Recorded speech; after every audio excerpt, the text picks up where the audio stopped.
수원시 약사회와 함께하는 슬기로운 약물 안전사용교육. 오늘은 세 번째 시간입니다. 오늘은 저와 함께 슬기로운 약 복용 방법에 대해 알아보도록 하겠습니다.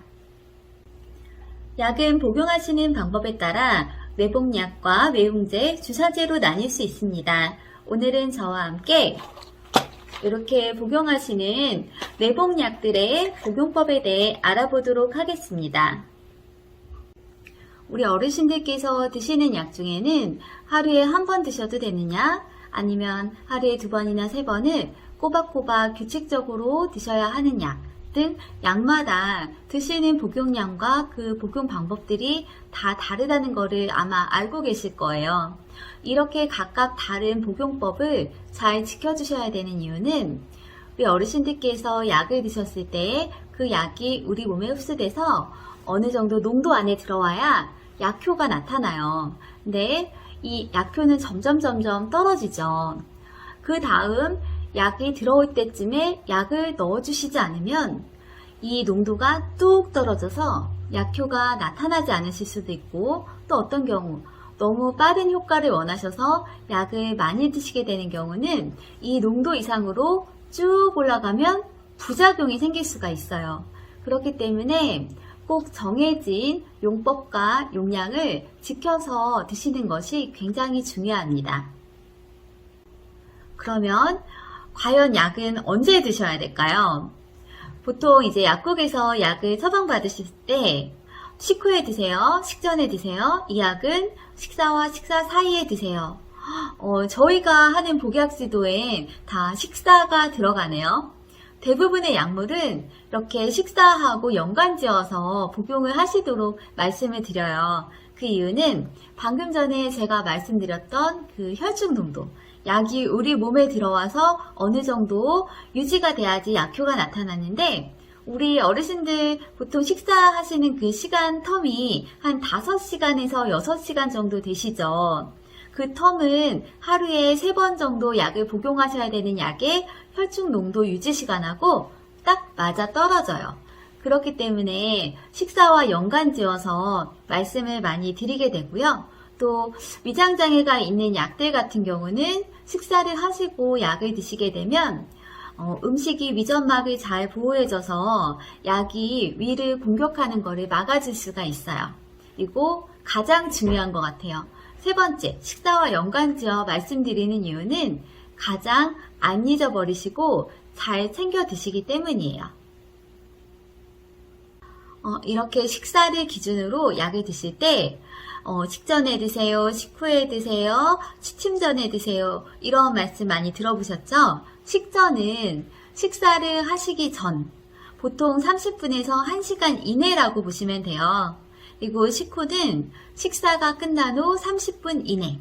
식가는 이게 식사하시는 중간에 드시라는 게 아니고요. 식사와 식사 사이, 보통은 앞 식사로부터 한 2시간 정도 지난 후를 식간이라고 해요.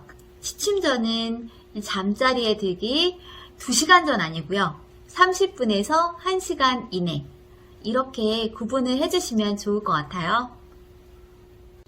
그럼 저와 함께 식전에 드셔야 되는 약물들부터 하나씩 살펴볼게요. 식전에 드셔야 되는 약물들은 가장 많이 아실만한 게 물론 이제 골다공증 치료제, 또 음식물의 영향을 많이 받고요. 약효가 많이 떨어지기 때문에 식사하시기 최소 1시간 전에는 복용하실 것을 저희가 권해드리고 있어요. 이런 약들과 일부 당뇨약들 같은 경우 미리 드시고 나서 식사를 하셔야 식후에 급격한 혈당 상승을 막아드릴 수가 있고요. 그 외에 음식을 드시면서 구역이나 구토가 있으신 경우에 미리 드셔야 그 증상을 예방하실 수가 있어요. 그 외에 또 이제 너무 입맛이 없으셔서 간혹가다 식욕 촉진제 등을 드시는데요. 식사를 하시고 나서 드시면 사실 의미가 없으시잖아요. 그런 약 같은 경우도 식전에 미리 복용하시는 게 좋습니다. 그러니까 이런 식전에 드시는 약들은 음식물에 의해 영향을 많이 받는 그런 약들이 거의 대부분 포함된다고 생각하시면 돼요. 어르신들 약국에 오셔서 가장 많이 들어보셨을 만한 말이 식후 30분에 드세요가 아닐까 싶어요. 근데 요즘에는요, 예전에 식후 30분으로 복용하던 약들을 대부분 식후 즉시 드시도록 안내를 드리고 있어요.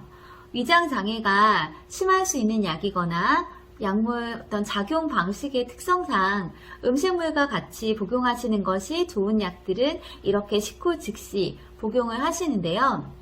식후 30분과 식후 즉시 복용했을 때 약효에 큰 차이가 없을 뿐만 아니라 우리 어르신들도 잘 생각해 보시면 식사를 하시고 30분이 지나서 약을 드신다는 게 얼마나 어려운 일인지 아실 거예요. 물론 저도 마찬가지거든요.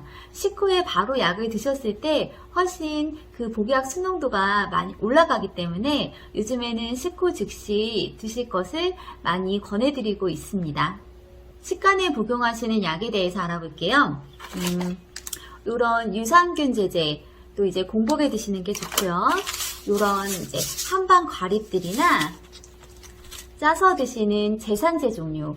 그리고 많이들 아실 텐데요. 설사하셨을 때 이렇게 짜서 드시는 물량 많이 드시잖아요. 이런 것들은 식사와 식사 사이에 복용하세요 라고 많이 말씀을 드려요. 그러니까 이런 약들은 소화기관에 이제 거의 영향을 끼치지 않기 때문에 공복에 복용하시는 게 좋고, 또 어떤 약물들 같은 경우는 음식물의 영향을 좀 많이 받는 약들, 예를 들어 이제 갑상선 호르몬제 같은 이런 약들 같은 경우는 이 약물 흡수율이 좀 좋게 나와야 되기 때문에 이런 것들은 또 공복에 복용하시는 것을 추천드리고 있습니다. 자기 전에 드시는 약들에는 이제 우리 아버님들 중에는 이게 좀 소변 문제로 전립선 비대증으로 약을 드시는 분들 있으시잖아요. 그런 분들 같은 경우에 이 약 중에 몇 가지는 좀 어지러움증을 유발할 수가 있어요. 그래서 이렇게 주무시기 전에 드시는 거를 권해드리고요. 그리고 또 이제 주무시면서 이렇게 소변을 자주 보시는 것 때문에 또 제대로 숙면을 못 취하시는 분들도 있으시잖아요. 그래서 이제 배뇨 불편하신 거를 더 막아드리기 위해서라도 취침 전에 드시는 거를 권해드리고 있어요. 그 외에 또 변비약 같은 경우도 이제 낮에 드시고 나서 이제 활동에 조금 이렇게 지장을 받으실 수가 있고, 또 어떤 약들은 저녁에 드시고 주무시면 다음날 아침에 이제 약효가 나타나기 때문에 변비약 같은 경우도 자기 전에 드시는 것을 추천해 드리는 경우가 많고요. 그 외에 알레르기 약이나 항히스타민제 같은 경우는 기본적으로 약간의 졸음이나 진정작용이 있어요. 그래서 하루에 한 번 드시게 되는 경우 자기 전이나 취침 전을 권해드립니다. 또 마지막으로 수면과 관련된 약들은 당연히 그때 드셔야겠죠. 꼭 당부드리고 싶은 말씀은 취침 전은 주무시기 전 2시간이 아니세요. 주무시기 전 30분에서 아주 넓게 봤을 때 1시간 이내, 특히 이런 수면과 관련된 약들은 최대한 주무시기 직전에 드시고 주무시는 것이 가장 안전하세요. 약을 드시고 언제 수면에 빠지실지 모르기 때문에 바로 주무시기 직전에 드시는 것이 좋습니다.